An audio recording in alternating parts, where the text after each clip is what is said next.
Claves de la semana. Seguimiento de noticias internacionales elaborado por CESCE.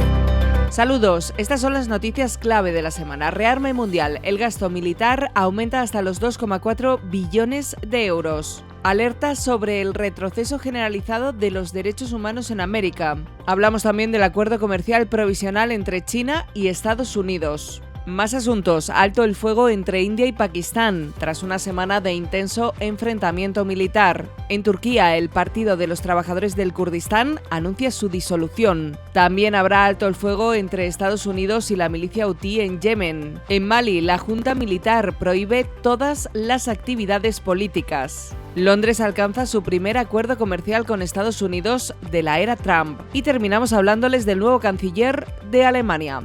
Comenzamos hablándoles del rearme mundial. El gasto militar aumentó hasta los 2,4 billones de euros en 2024. Es la cifra más alta de la serie histórica. Se trata de un incremento interanual cercano al 10%, la variación más pronunciada desde al menos el final de la Guerra Fría, de acuerdo al informe recientemente publicado por el Instituto de Investigación para la Paz de Estocolmo. El incremento fue especialmente elevado en Europa como consecuencia de la prolongación de la guerra en Ucrania y la preocupación por la posible retirada de Estados Unidos de la Alianza Atlántica. Destacan, por ejemplo, Alemania, Polonia y Suecia, con un incremento cercano al 30%. Por su parte, Estados Unidos dedicó un 6% más a la industria militar. Buena parte del presupuesto, cerca de $1 billón, el 40% del gasto mundial, se destinó a modernizar las capacidades militares y el arsenal nuclear. Del mismo modo, China aumentó el gasto en defensa hasta los $314.000 millones, un 7%. El informe destaca las medidas que está llevando a cabo el gigante asiático para reforzar sus recursos de ciberguerra y su arsenal nuclear. Los datos indican que el rearme está siendo algo generalizado, dado que la inversión en defensa también ha aumentado en América Latina, África subsahariana, Asia y Oriente Medio. Ponemos el foco en América. La Comisión Interamericana de Derechos Humanos publicó la semana pasada su informe anual 2024, donde alerta sobre un retroceso generalizado en derechos humanos en América, calificando esta etapa como una de las más preocupantes de las últimas décadas. El informe destaca el debilitamiento de las instituciones democráticas, la reducción de libertades y el aumento de la polarización política, incluso en países con gobiernos democráticamente electos. Cuba, Venezuela y Nicaragua siguen siendo los casos más graves, con regímenes que recurren a la represión, detenciones arbitrarias y prácticas electorales antidemocráticas.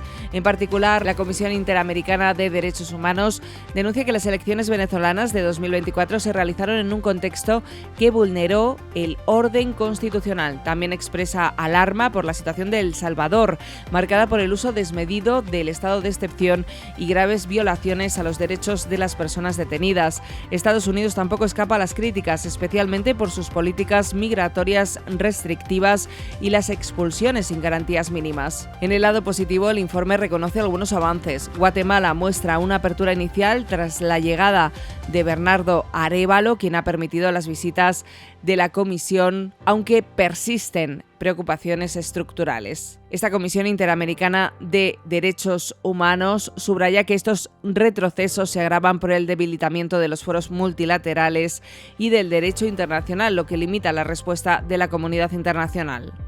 Más noticias. China y Estados Unidos habrían dado este fin de semana un primer paso crucial para enterrar el hacha en la guerra comercial. Ambos gobiernos anunciaron este lunes 12 de mayo que suspendían por 90 días los altísimos aranceles de más de 120% en ambos sentidos, que el propio Scott Bessent, secretario del Tesoro estadounidense, había comparado días antes con un bloqueo efectivo entre ambas economías. Esta semana conocimos también los datos de comercio exterior chino de abril, afectado ya parcialmente por la entrada en vigor de dichos aranceles y que reflejaba un drástico descenso del comercio del 21% entre ambos países. No obstante, parece que el daño a las relaciones bilaterales va a quedar drásticamente amortiguado a partir de ahora.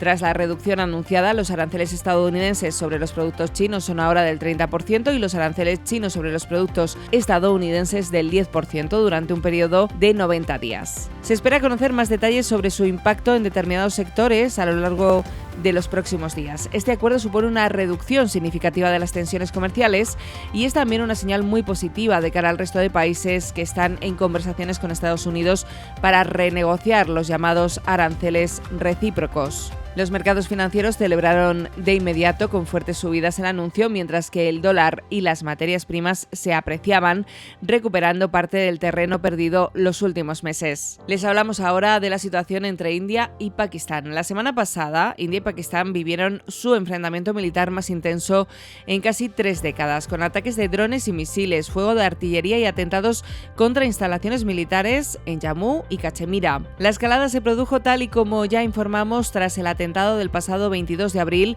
en Cachemira, en el que murieron 26 turistas, cuya autoría Nueva Delhi vinculó a Pakistán. Se inició entonces una serie de ataques y represalias sobre objetivos limitados que han dejado cerca de 30 civiles muertos en Pakistán y un número bajo pero sin determinar de entre 5 y 30 bajas entre el personal militar en ambos bandos. La India sostiene además que habría acabado con la vida de más de un centenar de terroristas vinculados al atentado.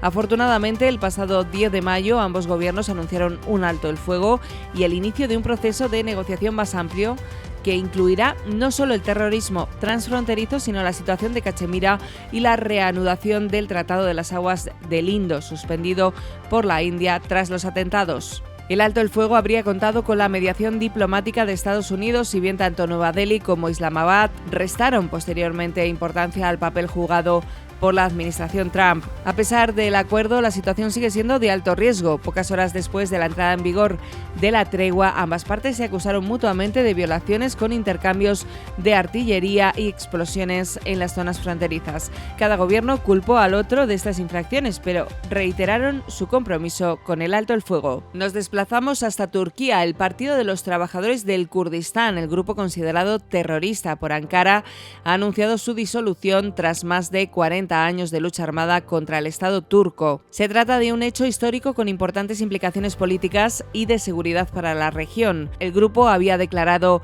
el alto el fuego el 1 de marzo y tras el congreso celebrado la semana pasada anunciaron que el PKK había llevado la cuestión kurda al punto de resolución mediante la política democrática, completando así su misión histórica. El proceso cobró impulso en febrero cuando el líder del PKK, Abdullah Öcalan, encarcelado en una isla cercana a Estambul desde 1999, instó al grupo a reunirse y decidir formalmente su disolución y el cese completo de su actividad.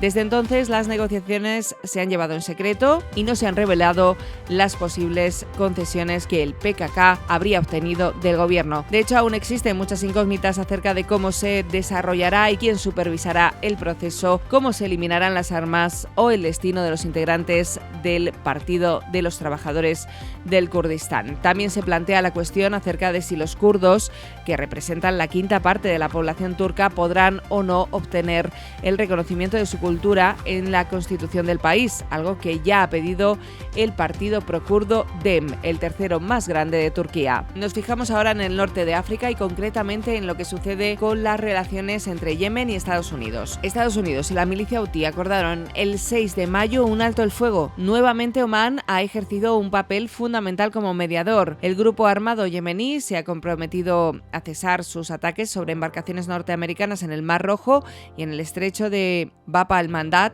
Por su parte, Washington detendrá la ofensiva aérea iniciada a mediados de marzo. En este tiempo, las Fuerzas Armadas estadounidenses han atacado más de 1.000 objetivos en Yemen, de acuerdo al Pentágono. Se espera que la tregua contribuya a normalizar la navegación en uno de los puntos geográficos más sensibles para el tráfico marítimo. Ahora bien, el jefe del Consejo Político Supremo hutí, Mahdi al-Masad, advirtió de que la milicia mantendrá sus acciones contra intereses israelíes hasta que Tel Aviv cese la agresión contra los palestinos y levante el asedio a Gaza. En el África subsahariana, en Mali, la Junta Militar ha prohibido todas las actividades políticas.